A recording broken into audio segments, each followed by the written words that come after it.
හරි හොයාගන්න පුළුවන් තැන හොඳ බඩ විනුමක් ගහලා ගනින් මගේ කපුරාල. වරෙන් රත්තරනේ මීට වරෙන් තොට ගස්සන්න බෑනේ. අපේ උන් ගණනය කරලා තෝ මරලා තියෙන්නේ. දූපතකට යන්න කලින් ගහපම් බඩ විනුමක් මගේ කපුරාල. අම්මා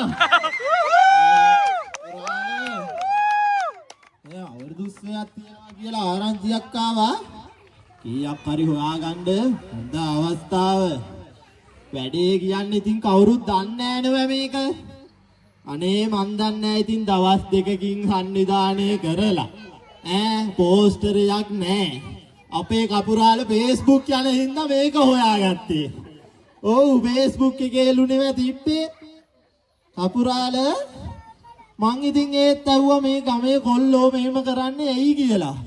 ඊට පස්සේ එකෙක් කියනවා බොල මේ ගමේ කොල්ලන්ගේ එකමුතුකමලු. දවස් දෙකක් හොඳටම ඇතිලු. පොඩ්ඩක් හිටාකෝ මේ නයිහාමිව පැත්තකින් තියන්න. නයිහාමි. ඔමි දාංකෝ උඹත් නැටුමක් දීපන් මගේ අම්මා. රවුමට ලස්සනට. අපිරියා ගහන්නේ රත්තරනේ.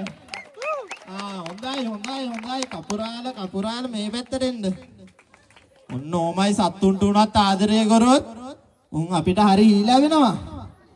එහෙනම් මේ අපේ ළමයින් චුට්ටක් පෙන්නමු කපුරාල ඉස්සරහට වරෙන්කු පොඩ්ඩක්. අපි පෙන්නමුද මේ රජ කාලේ උල තියපු විදිය මේ ළමයින්ට බලා ගන්න. කොතියපම් බලන්න උල පොඩ්ඩක්. අම්මෝ කපුරාල එහෙනම් කො බලන්න වටයක් ගිහි බලන්න කපුරාල. ඉතින් කපුරාලගේ වැඩේ අම්මා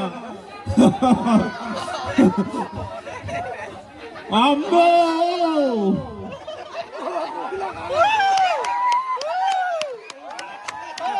අවුරුදු ඉවර නෑනේ ඉතින් නයිරාල නැටෙවෙත් නෑ. කොහොමද කපුරාල ගාව බඩ පිනවා.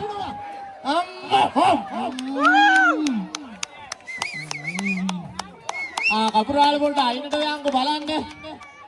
මේ වැඩි මහත්තුරු ඉන්න එකේ අපේ නයිරාලගේ නයි නටුමක් බලමු.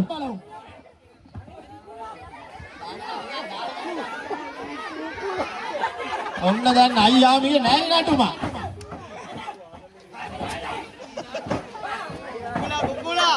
නයි නටුම බලමුකෝ අපේ නයිරාලගේ. නයිරාලේ නගා